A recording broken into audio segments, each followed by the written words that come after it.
Hi guys, ఎలా ఉన్నారు? మరో ఇంట్రెస్టింగ్ వీడియోతో మళ్ళీ మీ ముందుకు వచ్చాను. ఈ వీడియో చివరి వరకు చూసి నచ్చితే ఒక లైక్ వేసుకోండి. ఓకే, ఇక వీడియో స్టార్ట్ చేద్దాం. ఆకలి కాని భోజనం ఆలి మీద అంటరికం అన్నట్టుంది ఇది అని వాపోతున్నారు మన ట్రేడ్ పండితులు. ఎన్నో అంచనాలు, రకరకాల ప్రచారాలు, సినిమా హిట్ అవుతుందన్న ఏడుపులు, సినిమా వాయిదా పడిందన్న ఆవేదన, వదంతులు, డిస్కషన్లు, సోషల్ మీడియా తిట్లు, సినిమా రిలీజ్ కాకుంటే అంతు చూస్తామన్న వార్నింగులు, నిర్మాతల పదే పదే క్షమాపణలు, చిన్న సినిమాల ఆహాకారాలు, ఇలా గత 5 రోజులుగా బాధ, కోపం, ఆవేదన, సంతోషం, ఇన్నింటి మధ్య, ఇన్ని విచిత్రాల మధ్య అఖండ 2 సినిమా నలిగింది. మొత్తానికి కథ క్లైమాక్స్కి వచ్చింది. ఫ్యాన్స్కి, ఇండస్ట్రీకి సంతోషకరమైన వార్త, హేటర్స్కి నిద్రలేని రాత్రులు. మొత్తానికి డిసెంబర్ 12న అఖండ ఆగమనానికి రంగం సిద్ధమైంది. డిసెంబర్ 11న ప్రీమియర్స్ కూడా ఉండబోతున్నాయి. ఇక ఎలాంటి మార్పు ఉండదు. బాక్స్ ఆఫీస్ విధ్వంసానికి ఏ అడ్డు లేదు. ఇక ఆల్రెడీ టీజర్, ట్రైలర్, సాంగ్స్, ఇంటర్వ్యూలు, రిలీజ్ టీజర్, ఇలా ప్రమోషన్స్కి చేయాల్సిందంతా చేశారు. మొన్న ప్రీమియర్స్కి తగిన టికెట్లు చూస్తే సినిమా పైన ఎంత బజ్ ఉందో మనకు అర్థమవుతుంది. ఆన్లైన్లోనే ఇలా ఉందంటే ఇక ఆఫ్లైన్ ఊచకోత మనం ఊహించవచ్చు. ఇక దీనికి మళ్ళీ ప్రమోషన్స్ అవసరం లేదు. 5 రోజుల నుంచి సోషల్ మీడియా మొత్తాన్ని అఖండే ఆవహించేసింది. మూవీ టీం ఈ సినిమాకి సరిగ్గా ప్రమోషన్లు చేయడం లేదని గ్రహించి ఎరోస్ ఇంటర్నేషనల్ వాళ్ళే రంగంలోకి దిగి అఖండ సినిమాని ఆపేసి మరీ ప్రమోషన్ చేశారు. మొదట్లో ఇది కొంచెం నెగిటివిటీ అనిపించినా స్లోగా అదే సినిమాకి పెద్ద ప్లస్ అయింది. ఫ్యాన్సే కాదు, మాస్ ఆడియన్స్, న్యూట్రల్ ఆడియన్స్ కూడా బాగా ఎమోషనల్ అయ్యారు. బాలయ్య లాంటి మాస్ హీరో సినిమా సడన్గా ఆగిపోవడం ఎవ్వరికీ నచ్చలేదు. ఒకంత ఫీల్ అయ్యారని చెప్పాలి. సింపతి బాగా పెరిగిపోయింది. అది గమనించిన మూవీ టీం కూడా ఆ ఎమోషన్ చల్లబడక ముందే సినిమాని రిలీజ్ చేస్తుంది. ఈ రిలీజ్కి కొంతమంది అడ్డుపడినా కూడా డిసెంబర్ 12కే కర్చీఫ్ వేశారు. ఫ్యాన్స్కి భయపడ్డారో లేదంటే ఇదే సరైన సమయం అనుకున్నారో తెలియదు కానీ సినిమాని రిలీజ్ చేసి ఇంటర్వెల్ కార్డ్ వేశారు. సినిమా టాక్, కలెక్షన్స్, రికార్డులు, ఇలాంటి సస్పెన్స్లు అన్నీ కూడా సెకండ్ హాఫ్లో ఉంటాయి. ఈ గ్యాప్లో మనం వేరే విషయాల గురించి మాట్లాడుకుందాం. అయితే అఖండ 2 వాయిదా పడడం వల్ల నిర్మాతలకు ఎంత నష్టం జరిగిందో బాలయ్య ఇమేజ్ కూడా అంతే డ్యామేజ్ అయింది. ఈ సినిమాతో పోటీకి తట్టుకోలేక మిడ్ రేంజ్ సినిమాలు, చిన్న సినిమాలు వారం 2 వారాల గ్యాప్లో రిలీజ్కి వచ్చాయి. అయితే అనుకోకుండా అఖండ 2 సినిమా వాయిదా పడడంతో ఆ బాంబు ఎవరి మీద పడుతుందో అని భయపడ్డారు. Balayya craze plus cinema hype ముందు ఏ సినిమా తట్టుకునే అవకాశమే లేదు. ఇక చిన్న సినిమాల సంగతి మనం చెప్పక్కర్లేదు. డిసెంబర్ 12న రిలీజ్ అనడంతో ఎవరికి చెప్పకుండానే ఆ డేట్న వచ్చే చిన్న సినిమాలన్నీ వాయిదా వేసుకున్నారు. వాటిల్లో యాంకర్ సుమ కొడుకు నటించిన మోగ్లీ సినిమా కూడా ఉంది.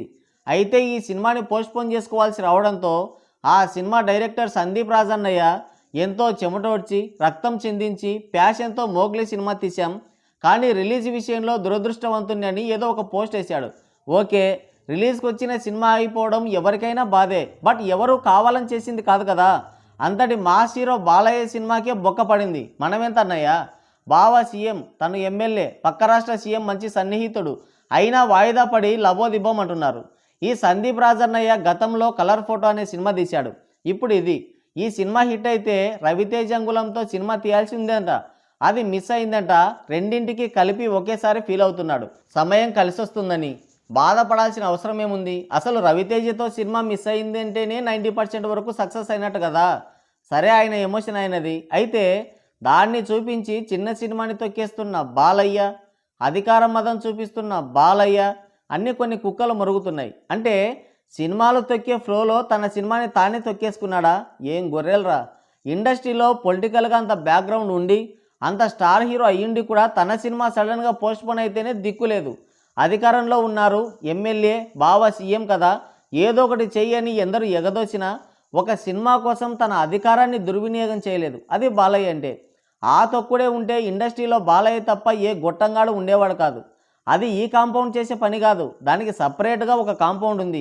అక్కడ అన్ని తొక్కుళ్ళు ఉంటాయి. భజన చేయకుంటే తొక్కడం, హిట్టు కొడితే తొక్కడం, మన హీరోల కంటే ఎదుటి వాళ్ళు అందంగా ఉన్నా, మనకంటే మంచి పర్ఫార్మెన్స్ ఇచ్చినా తొక్కడం, ట్రోల్ చేయడం, ఇలాంటివన్నీ ఉంటాయి అక్కడ. అలాంటివన్నీ ఇక్కడ చెల్లవు. ఇంకోటి, ఎందుకు పోస్ట్పోన్ చేసుకోవాలి? సినిమాలో దమ్ముంటే, కంటెంట్లో పవర్ ఉంటే ఏ సినిమాకైనా సరే పోటీగా రిలీజ్ చేసుకోవచ్చు. గుంటూరు కారం సినిమాకి పోటీగా హనుమాన్ సినిమా రిలీజ్ అవుతుంటే ఏదేదో అన్నారు. కట్ చేస్తే హనుమాన్ పెద్ద హిట్ అయింది.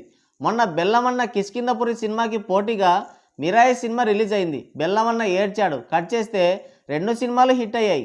కంటెంట్ ఉంటే ఎవరూ ఆపలేరు. మొన్న మా పావురం బాబు సోలోగా కొంపలమ్ముకునే రేంజ్లో టికెట్ రేట్లు పెట్టుకొని దిగిన 50 కోట్లు బొక్క పెట్టాడు. ఇది గమనించాలి మీరు. అఖండ 2 సినిమా కంటే నీ సినిమా హిట్ బాగుంటే నీ సినిమాలో కంటెంట్ బాగుంటే ఆడియన్స్ నీ సినిమాని చూస్తారు. దానికి సింపతి పోస్టులు ఎందుకు? 200 కోట్ల బడ్జెట్లో నిర్మించి పాన్ ఇండియా సినిమాగా రిలీజ్ చేస్తుంటే ఆగిపోయింది సినిమా. దానికి ఎవడూ బాధపడలేదు, పైపెచ్చు సంబరాలు చేసుకున్నారు. అన్ని అడ్డంకులు దాటుకొని రిలీజ్ అవుతుంటే ఏడుస్తున్నారు. మిరాయి సినిమా సక్సెస్ఫుల్గా నార్మల్ టికెట్ రేట్స్తోనే రిలీజ్ అయ్యి బ్లాక్ బస్టర్ టాక్తో రన్ అవుతుంటే మా పావురం బాబు దాన్ని థియేటర్లో బలవంతంగా లాక్కున్నాడు. ఇక్కడ అలాంటివి ఏం జరగలేదు కదా. రిలీజ్కే భయపడి పారిపోతున్నారు వాళ్ళు. దానికి ఎవరేం చేస్తారు? బాలయ్య ఏమన్నా బెదిరించాడా సినిమా రిలీజ్ చేయొద్దని? పోనీ థియేటర్లు ఏమన్నా లాక్కున్నాడా? లేదు కదా.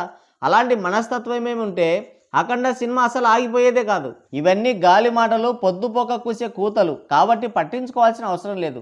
రేపు అఖండ 2కి పాజిటివ్ టాక్ వస్తే చూడాలి నా సామిరంగా ఏడుపులు అని అంటున్నారు మన ట్రేడ్ పండితులు. మరి మీరేమంటారు? కింద కామెంట్ చేయండి. సో గాయ్స్, ఇది వీడియో. మరోసారి మరో ఇంట్రెస్టింగ్ వీడియోతో మళ్ళీ కలుద్దాం. Thank you, take care, bye bye.